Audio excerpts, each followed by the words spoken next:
How are you doing? 2, 1. Good morning, everyone. I'm Christy Connor, the host of Friday Coffee Meetup. Friday Coffee is the largest active innovation, entrepreneurship, and tech meetup in Los Angeles, California, with about 7,000 members. We're traditionally an in-person meetup, but due to COVID-19 and the restrictions, we are currently virtual, which is great because it gives us the opportunity to connect with our members around the world. And hopefully we have members from across the world here with us today. We have an exciting event for you this morning. I'm going to talk a little bit about that in a minute, but I just want to give you some logistical information about the meetup this morning. In the chat panel, you will see some information about Friday Coffee Meetup. In addition to our meetup, we also have a YouTube channel and a podcast channel. So if you ever miss our event, you can go there and check that out. We have some information in the chat window as well about our speaker today, Sandeep Khera. We have information around, he's on the screen. We have some information around networking. If you're interested in doing some open networking, we provide that after the event. So stick around. We will then pull you into the panelist area where you'll be able to use your video and speak and ask questions and get to know one another a little bit more. If you have any positions that you're hiring for, please feel free to post them in the chat as well. We're all about people getting jobs here at Friday Coffee. In addition, normally our chat window is not moderated, but today actually our speaker Sandeep is going to be asking some questions there. So get ready. You might want to take some notes and put some notes as well into the chat window, and that will provide some interaction for him as a speaker. In addition, as you know, we have great speakers here at Friday Coffee Meetup, and we would love to hear from you. We have a form on our website. If you know of somebody that would be a fantastic speaker for us, please go ahead and fill out that form.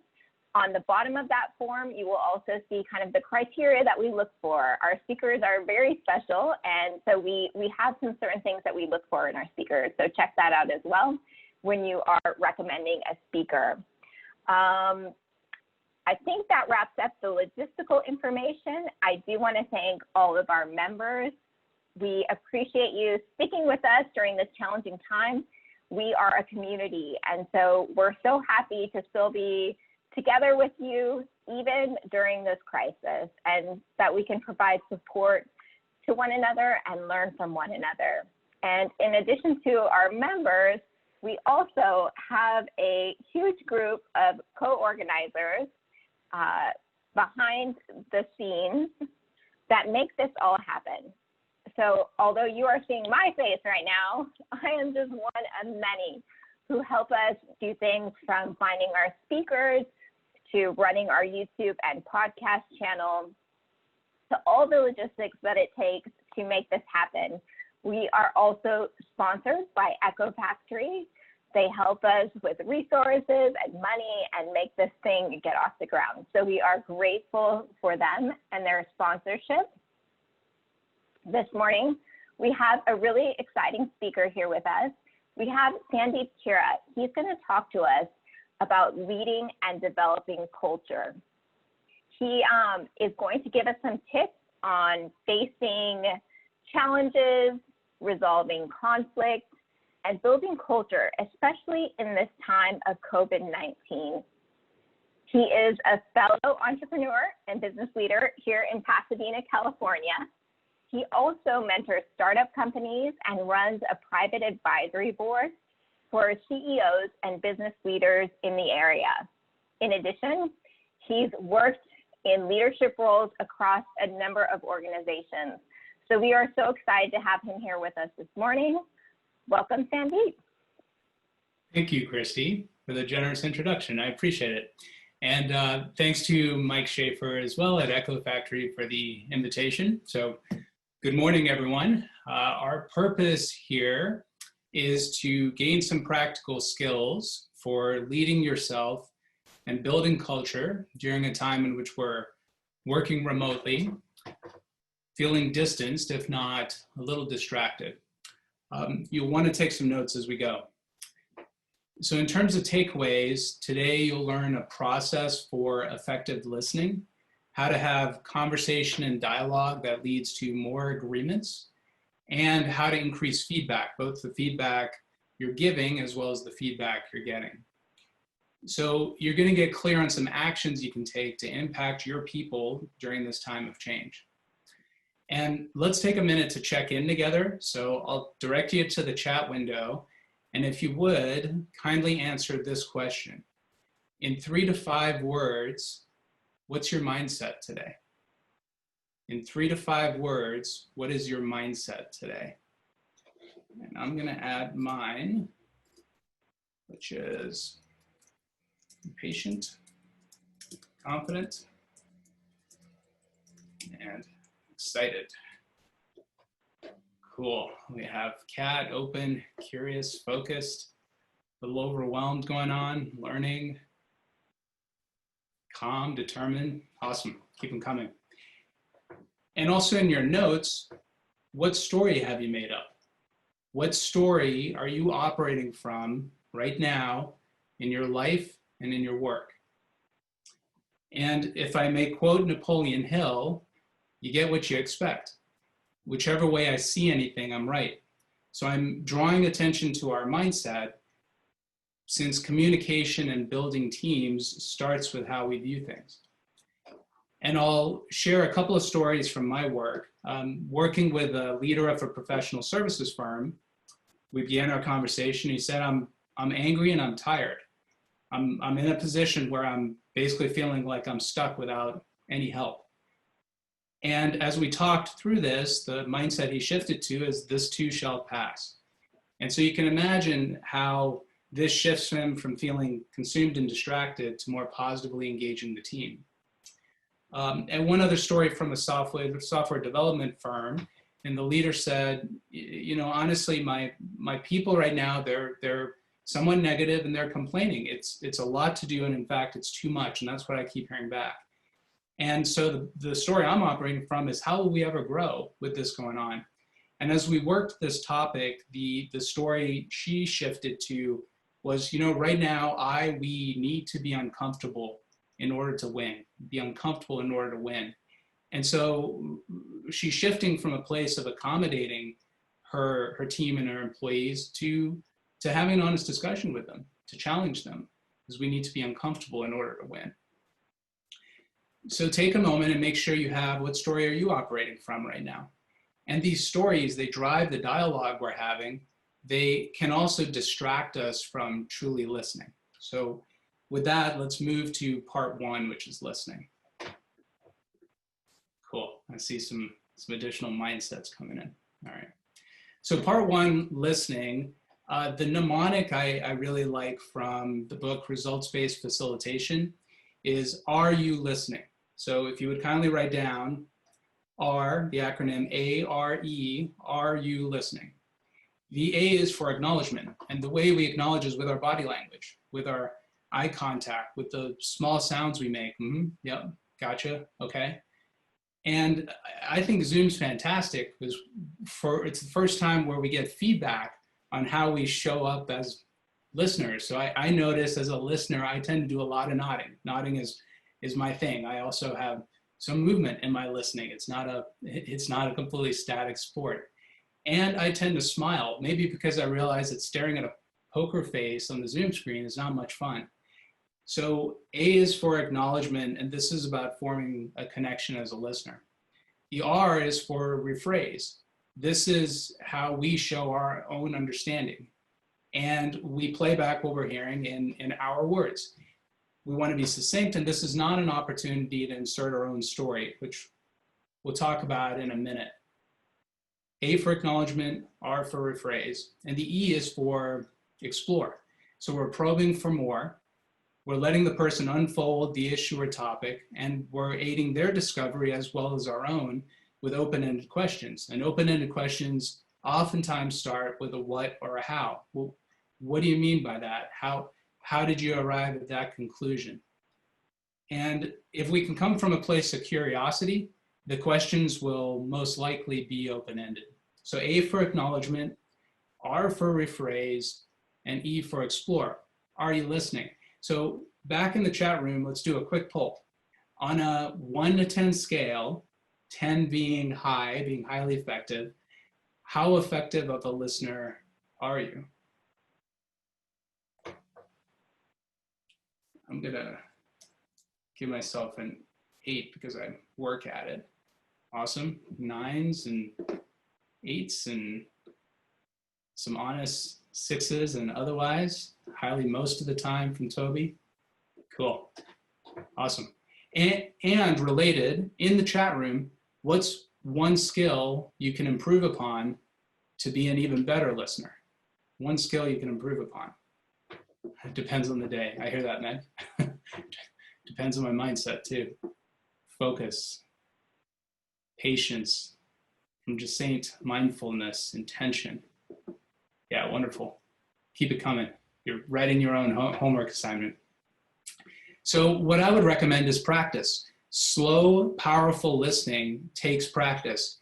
And in your next Zoom conversation, take 10 minutes in that conversation to only be present, rephrase, and ask questions. Don't insert your own story or point of view. I think what you'll find is that this takes some discipline, but it doesn't necessarily take more time, and you may be surprised at the results.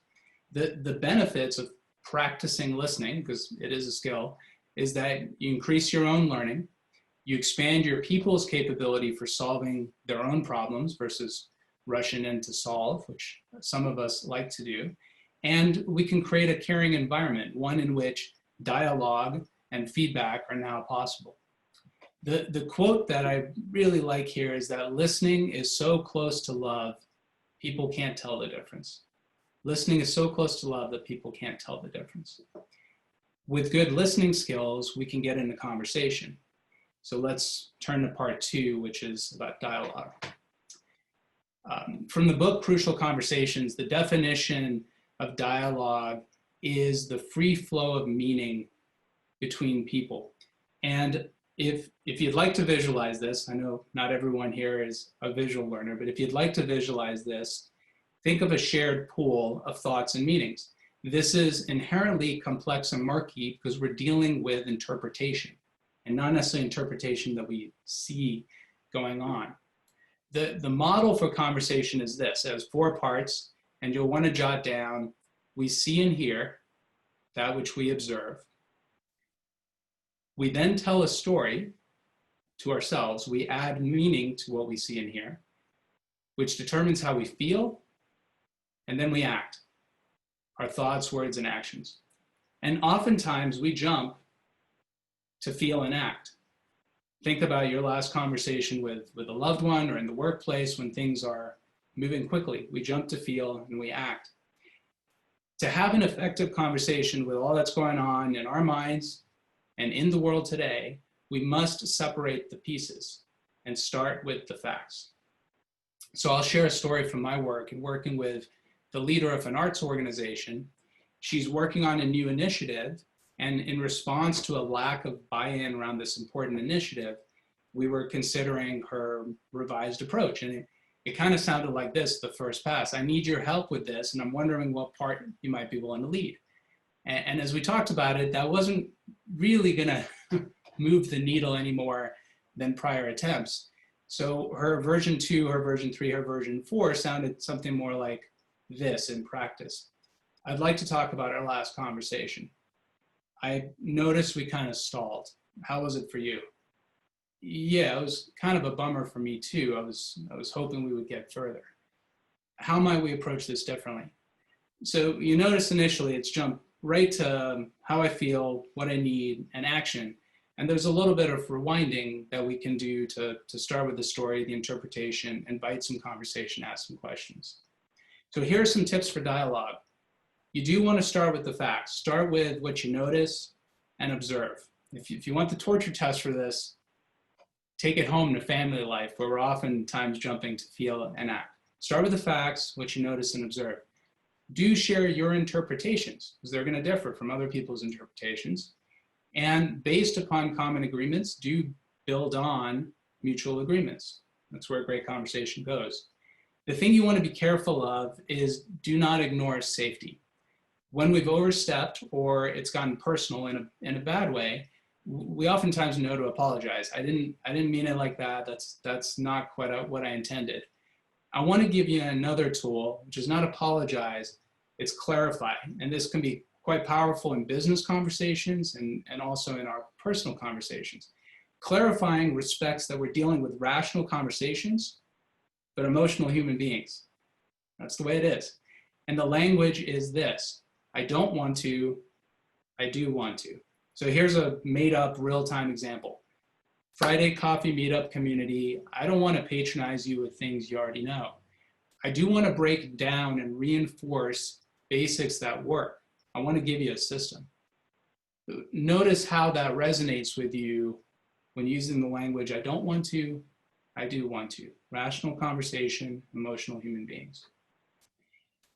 And so as we shift from one-to-one conversation, dialogue, to one-to-many, which are our meetings, back to this analogy of the pool, it's a more complicated pool. It's a murkier pool. But you can still apply the same core concept here, which is to separate.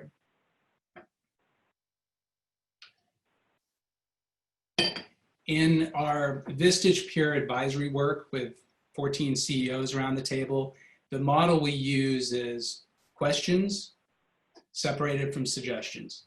Right? We will ask enough questions to get clear and identify what are we really talking about here before we move to suggestions from peer CEOs. In the entrepreneurial operating system, EOS, book traction, if you've come across that, they talk about discuss and then solve.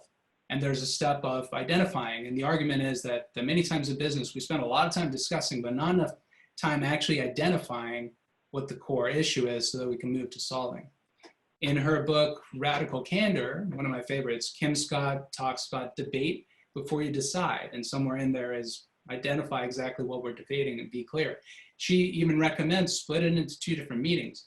Zoom is wonderful for this because, as you know, or hopefully you've experienced, Zoom meetings need to have a clear purpose. So what a wonderful opportunity to say, team, today we're going to debate and just get really clear. We're not going to solve anything, just get really clear, and then we'll come back and solve. And if you're in a family business or you're part of a family, I might suggest the model is argue and then agree. And again, take the moment to identify what are we even arguing about? Are we on the same page about the problem before we get to agreement? So the importance here is to separate the steps and take the time to identify the core issue, which means you need to dig in to understand what the root cause is. And an example, back to where I started with this in the peer advisory group, is that the core issue, the root cause, is rarely the initial topic. So a story on this from a digital media firm, the leader, she said, at the highest level, this is how do I move the company forward? And as we, the group, dug into the conversation, what was a layer underneath was, how do I, as the leader, involve the right people? And as we really got into it, the topic was about how do I let people in? Because guess what? I have a tendency to be the hoarder of information, something that I learned pretty early on in my life, and I do things myself. And those are my propensities, getting to the root cause, identifying.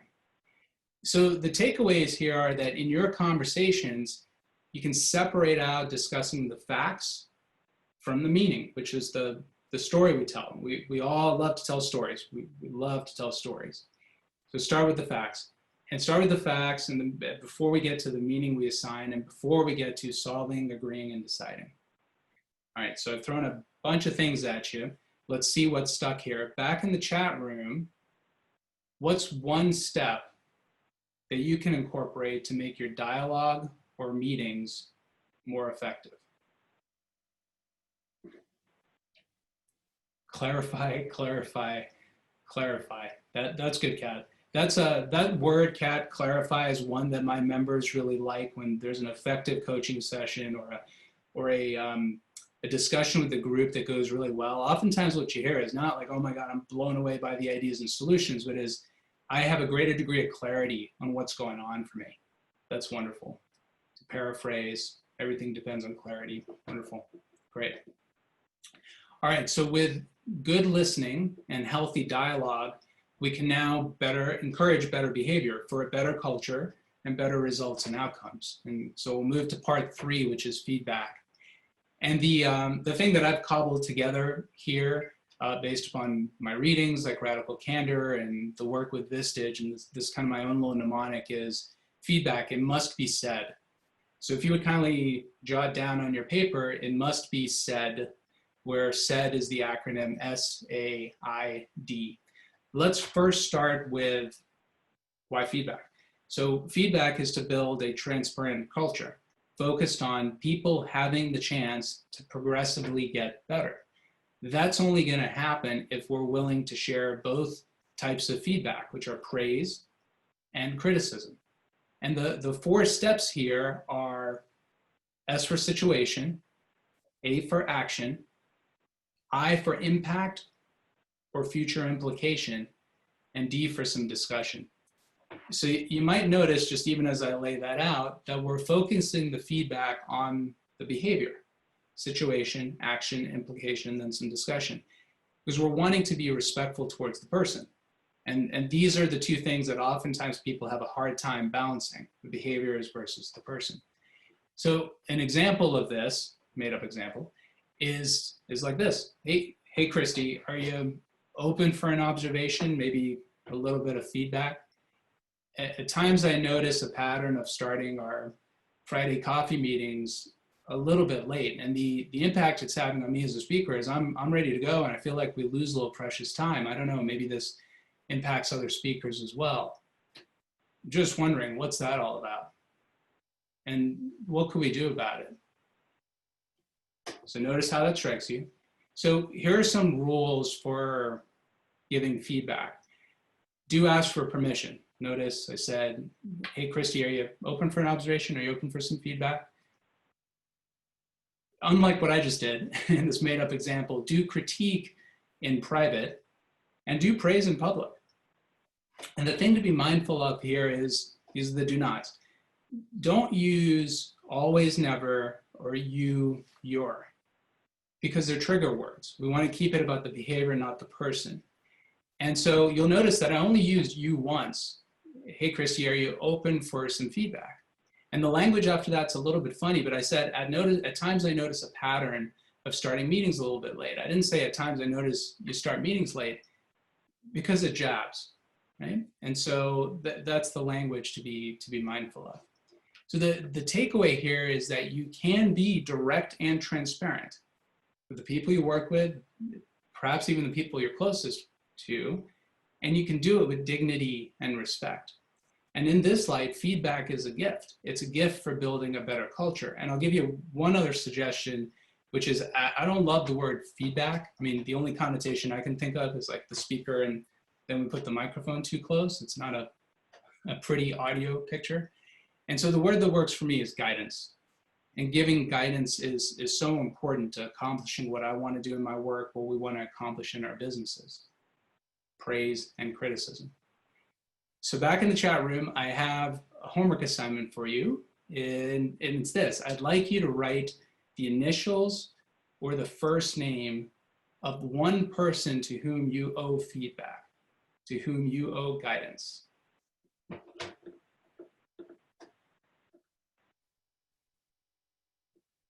Okay, we've got some initials coming in. That's a good way to keep it a little anonymous. Okay, awesome. And for extra credit, jot down the date on which you're gonna give that feedback. You're gonna give that guidance. I've got about 7 to 10 coaching one-to-ones coming up next week, so I've got a list. Good. September 3rd. All right. So to wrap, let's come back to the beginning, which is mindset.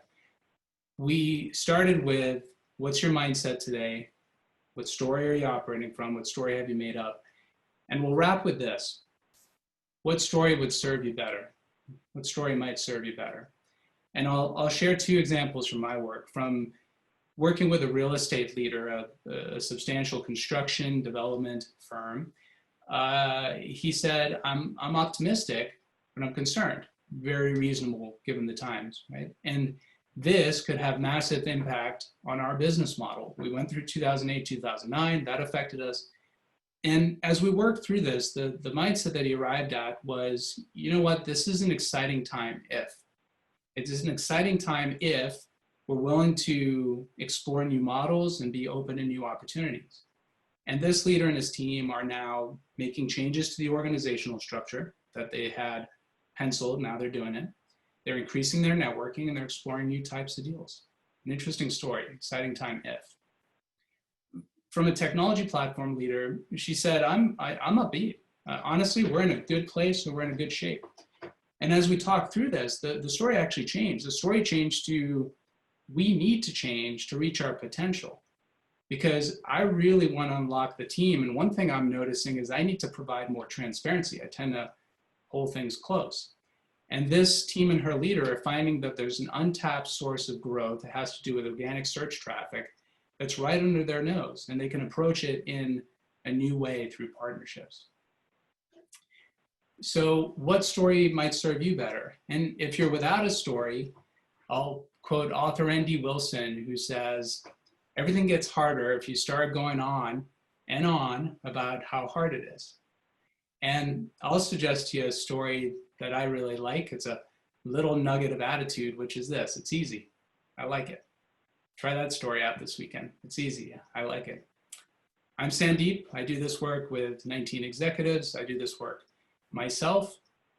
My encouragement to you is to trust the process and treat every opportunity for dialogue and feedback as a chance to practice. So with that, let's open it up for questions. And of course, I welcome your feedback. Fantastic, Sandeep. That was amazing. I loved your use of acronyms and just short sentences to help everything try and stick for us. That was fantastic. We are going to open it up for Q&A. We actually do Q&A from our Q&A panel. You will see it at the bottom center of your screen. Don't put your questions in the chat window. Go ahead and put those over into the Q&A panel. Keep your questions succinct. If they're a paragraph, I'm probably not going to read them. So, and make sure it's a question, a brief statement with a question mark after, and that will help us focus our Q&A today. So please add your questions there. So, go ahead, Sandeep. And Christy, it's hard to fully read the chat as we go, but I did just notice at the bottom someone asked, what does O mean? And I think the question I asked is, I framed it a particular way, right? What's one person in your life that you owe feedback and guidance to, a strong word. So, you know, the sentiment is, who would you like to deliver feedback and guidance to? But oftentimes we're reluctant to share what we know we need to be sharing. So I'm asking us to take an honest assessment and think about that person on our team in our life, who we know we have something that we want to share with them, whether it's praise or criticism, and maybe we just haven't known how to go about it. So O is strong, but it's about, you know, it needs to be said. Let's figure out how to say it. Fantastic. Any ideas that you have for getting better at receiving feedback? Yeah, that's great. A couple come to my mind, and I want to keep it in the tune of practicality like we focused on today. Some guidance is start by inviting it. And if we want to create a culture of it, invite it, and along with it, maybe take a chance to take some of what you've learned today and teach your people how to give it. And so you're encouraging it and encouraging how to give it. So it's less of a surprise or a shock in how it comes to you if the intent is to build a culture of good feedback. The other option is take some of the listening skills, right? It's not about you. It's about the other person who has something that's important to them that they want to say. And sometimes when I'm able to approach things through that light, that this person's saying something that's important to them, let me listen, let me ask questions, let me understand, then inherently it becomes less about me. Great. Can you repeat the SAID, what each of the definitions was for the letters? Feedback, it must be said, right? It must be said. Situation, action, impact or implication, and some discussion between the people. And I say impact or implication because the impact it's having on me is whatever. Or the implication might be that if this behavior continues, people are going to be kind of turned off. I'm not exactly sure, but I'm sensing it, right? So impact or implication. Okay, great. What books do you recommend to kind of continue on this journey? You mentioned a few titles as you were walking through. Can you talk about some others? Yeah, I'm going to reach right here. So I grabbed them here to make sure I had them on hand. Radical Candor is great because Kim Scott, it's about building transparency. And yes, it's about feedback, but there's a lot more in here than just about feedback. She talks about models of how to build the team and the culture. And her work is with two heavy hitters, right? She worked a lot with Google and with Apple. So particularly for technology, particularly for sprints and startups, really, really good stuff here. I mentioned Crucial Conversations, which both professionally and personally, it is about how to have hard conversations, about difficult conversations. Easy to read, it's pretty heavy as you get under the layers, which is why I've tried to simplify today. I mentioned one that I'm not going to hold up because only geeks like me, you read it and it'd be painful, but I will put up this one. You want to talk about mindset and get a little kooky. This is kooky. And if I may, Christy, I marked this because this is what's at the heart of it. Human beings always act and feel and perform in accordance with what they imagine to be true about themselves and their environment. Our self-image drives how we behave. And that's funky. And coming to grasp with that concept that we're acting in accordance with what we imagine to be true is fascinating. So if you want to get a little kooky, this one's a little bit out there, but it's a good one. Awesome. I think, it's such a good point. And it's a lot of work to get to that place, I think, but very interesting, good reminder as a concept. And I don't know, that one hit kind of home for me. Any tips on how to approach a situation that's been mismanaged and built up? Mismanaged, and I missed the last part. Mismanaged and just built up, like it's been mismanaged and now it's like a huge thing. Any tips on how to address that type of a situation? Yeah, I mean, of course, being in my shoes, a coach, a facilitator, I'm like, what's the situation and what's going on and how long has it been going on? That I'll try to address it at a high level. The first thing that comes to my mind is separate. And even before that is the work as a leader to figure out how do I even approach this with a neutral opening statement. Some simple one sentence brief that's not gonna further inflame. I'd like to have a conversation about the topic that we all know is in the room, right? I can't offend with language like that. Neutral, simple. I'd like for us to have a discussion today about what needs to be talked about. And then just seek to separate because perhaps this thing is built up enough that you can't take it all on at one time. Today, I really want to open it up and let people air where they are on this. And the only outcome we're looking for is to respectfully listen. That's something we're going to do today. And from that, we'll figure out like, what are we even talking about? Where are we going to go? What are the solutions? But we're not doing any of that today. Today's just about listening or whatever it is. I'm making it up on the fly here. But separate, break it out. Okay, great. You're a coach, you run a CEO peer advisory group. Did you have experience being coached that kind of led you along this path? Yes and no.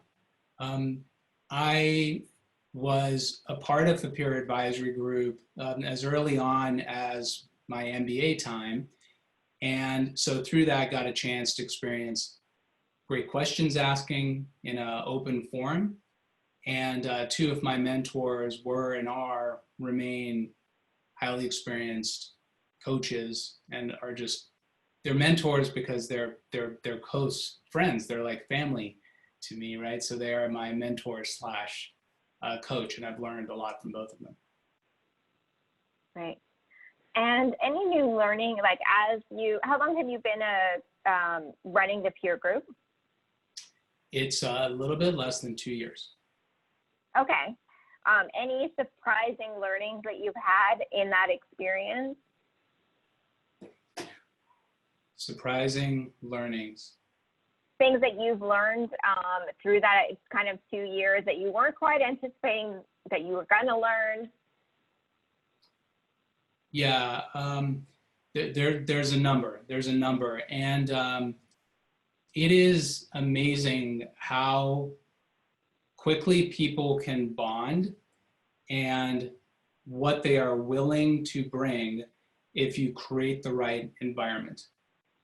And so it is surprising to me that my job is not coach, chair, facilitator, agenda guy, not even questions. It's the job of creating environment.